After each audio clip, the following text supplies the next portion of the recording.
Сәлем тыңдарман, жазбамызды бастамас бұрын арнамызға тіркеліп, лүпіл басы кетіңіз. Көк шөпті жұлма. Бір аңыздарда Нұх пайғамбар қазығұртта тоқтағанда оның қауымында 40 адам болған екен деседі. Оның ішінде 5 жасар баласы бар бір әйел болыпты. Баласының аты Көк екен. Нұх қауымына жердің қарасы көрініп келеді, балауса шөп енді өсіп жетіледі, жаңа шыққан өсімдікті жұлмаңдар деп ескертіпті. Ақылсыз бала оның насихатын құлаққа ілмейді. Ол жаңа гүлдеген шөптерді бей-берекет жұлып ойнапты. Тұқым шашуға жақын қалған әдемі гүлдердің наласы ұрса керек, сол күні түнде бала науқас тартып жатып қалады. Таңға жетпей жан тапсырады. Артынша ызғар жел тұрып, күн қатты суып кетеді. 40 адамның бәрі әртүрлі аурудан ажал құшады. Нұхтың 3 баласы ғана апаттан аман қалыпты. Ел ішіндегі Нұх қауымындағы 40 жан желден өлді, бір бала тек көктей солды деген сөз осыдан қалыпты. Қазақ арасында көктемде көк шөпті жұлма, көктей солғасың деген тыйым осыған орай айтылған деседі. Ағаш ексең күнәң жеңілдейді. Ертеде бір қандықол қарақшы тәубе еткісі келеді. Ол шайқы-бұрқы әулиеге келіп: "Мен 40 жыл бойы қан төктім, зұлымдықтан басқа іс жасамадым. Енді тәубеме келдім.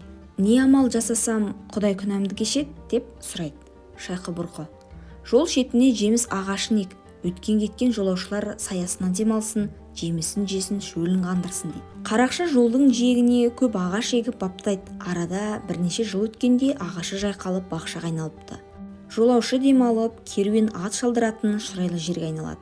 Бір күні шайқы-бұрқы жолаушылап келе жатып қарақшының бақшасына кезігеді. "Бұл кімнің бағы?" деп сұрайды. "Бақтың иесі жоқ, жергілікті жұрт қарақшының бағы деп атайды. Қарақшының өзі 10 жыл бұрын дүниеден озыпты" дейді. Шайқы әулие бақтың жемісін жеп, сол жерде түнейді. Түсінде баяғы қарақшыны көреді. Ол жұмақтың бақшасында отыр екен. Төбесінен нұр тамшылап тұрады. Шайқы: "Уа Аллам, бұл не хикмет? Қарақшының төбесінен нұр не үшін тамшылап тұр?" деп сұрайды. "Мұның еккен ағашының саясына сан адам келіп демалады, жемісін жейді. Соның сауабы өзіне ақыретте өшпес азыққа айналды" дейді. Шайқы-бұрқы ұйқыдан көңілді ояныпты. Содан бастап ел арасында ағаш ексең күнәң жеңілдейді деп насихат айтыпты. Ағаш ексе адамның күнәсі жеңілдейтін жөнінде тағы бір аңыз бар. Ертеде бір жігіт түс көреді. Түсінде әкесі шөл далада көлеңке іздеп жүріпті. Күннің ыстығынан табаны күйіп, жаны ұшырай айқайлайды. Жігіт шошып оянды. Ауыл ішінде 100 жасаған қарияға барып түсін жортады.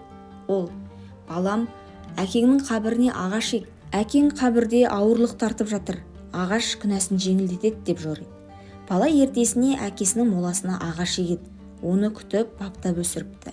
Бір күні тағы да түс көреді. Түсінде әкесі үлкен бір ағаштың көлеңкесінде жатыр екен.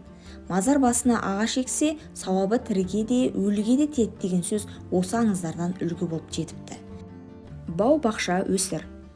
Ертеде Әділхан деген патша болыпты. Бір күні оған 2 адам арыз айтып жүгінеді. Патша дауды тыңдайды. Оқиға былай екен. Біреуі екіншісінен жер сатып алып, егін екпекші болады.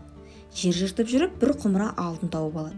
Жердің бұрынғы иесіне барып: "Жер, о бастан сіздікі еді. Астынан алтын шықты. Мен алтын емес жерді сатып алдым. Қазынаны өзіңізге қайтарам" депті. Бұрынғы иесі: "Жоқ, олай болмайды. Жерді сізге басы бүтін сатқан. Сондықтан жерде не қазына шықса да саған тиесілі. Өзің ала бер" деп алмайды. Содан келісе алмай ханға келген бет екен. Хан олардың адалдығына таң қалады. Уәзірлерінен: "Сендер не дейсіңдер?" дейді. "Алтыннан бас тартса біздің қазынаға құйылсын" дейді олар. Патша: "Ей ұятсыздар, ертең Алланың алдына барғанда не деп жауап бермекпін" дейді. Екеуіне қарап: "Бала шағаларың бар ма?" дейді. Жер сатқан адам: "Ер жеткен ұлым бар" дейді. Екіншісі: "Бой жеткен қызым бар" дейді. Патша қуанып: "Ендеше дау шешілді" дейді де ұл мен қызды ортаға қалдырып некесін қиыпты. Табылған алтынды 2 жасқа сыйлайды. Жігіттің аты Бағбан, қыздың аты Ұмай екен. Ұмай бір күні жарына: "Әй әзизім, бір сырым бар.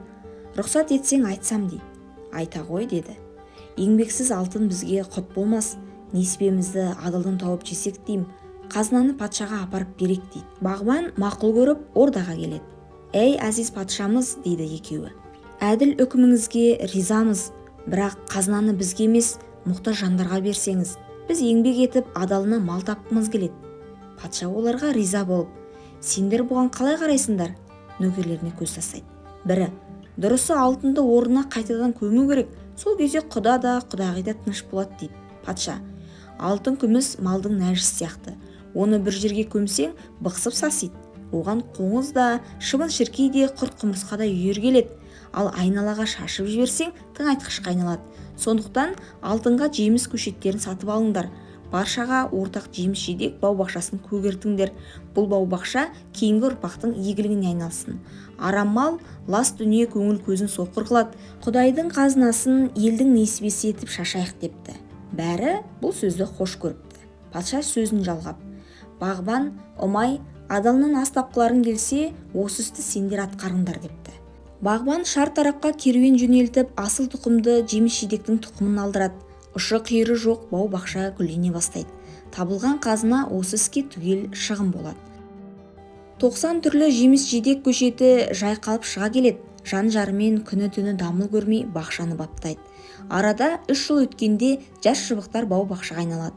Бағбан патшаны қонаққа шақырады. Патшаның жасы бұл кезде 90-ға келген екен. Ол бау-бақшаны көріп риза болады. Мен қаншама жыл билік етіп патша болдым, дұшпанымды жер жастадым, жауымды ықтырдым, елдің аузын аққа жеткіздім, тақымын атқа тигізем деп тер төктім, күндіз отырмадым, түн ұйықтамадым, барынша әділ болдым. Бірақ бір өкінішім бар. Бір аяғым жерде, бір аяғым көрде, ғұмыр шіркін келте. Мен осыншама әулетті патша болсам да, елдің игілігі үшін мәңгі тұрмайым. Ал мына екі жұптың жұмысы мәңгілік сипатқа ие болды. Кейінгі ұрпаққа үлгі өнеге.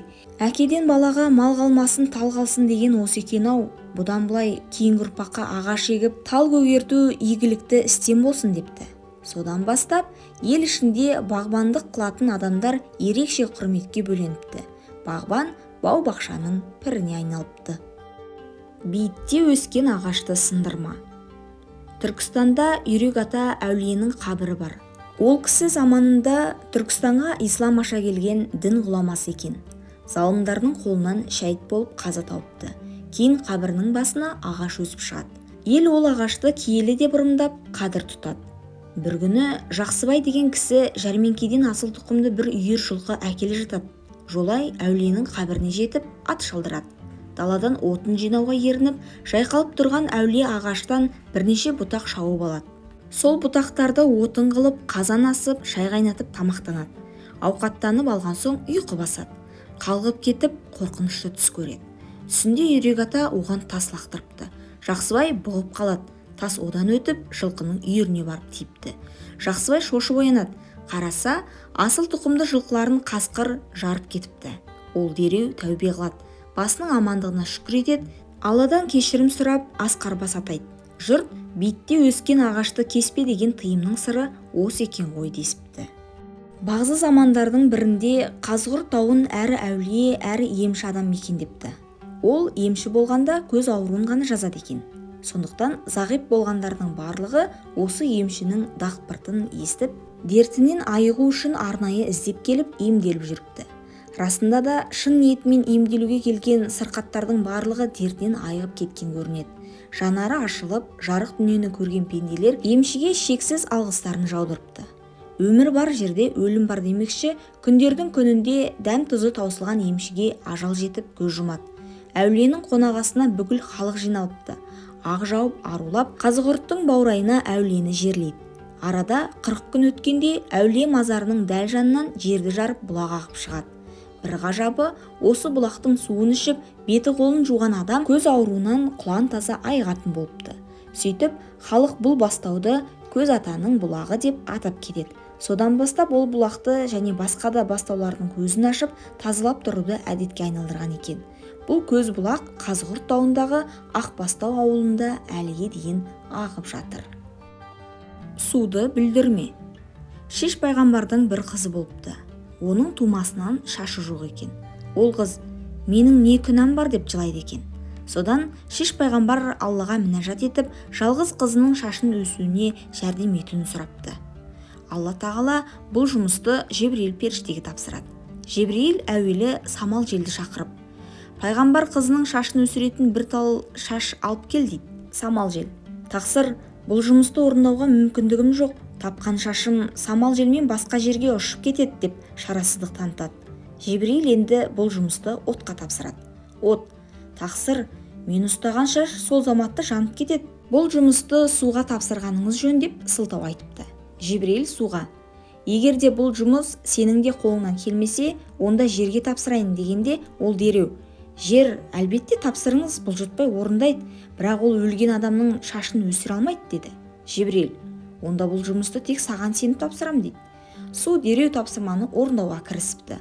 Ол өзеннен су алуға келген қыз-келіншектерді бақылап отырады. Бір шашы ұзын сұлу келіншекті көргенде су нұрланып кетеді. Келіншек су алуға еңкейген кезінде бір тал шашын үзіп алыпты. Ол шашты Шеш пайғамбардың қызына жеткізеді.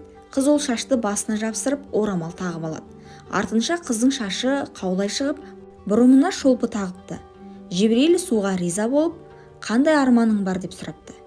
Аллам мені мөлдір тұнық етіп жаратқан, алайда надан адамдар менің қадіріме жетпейді.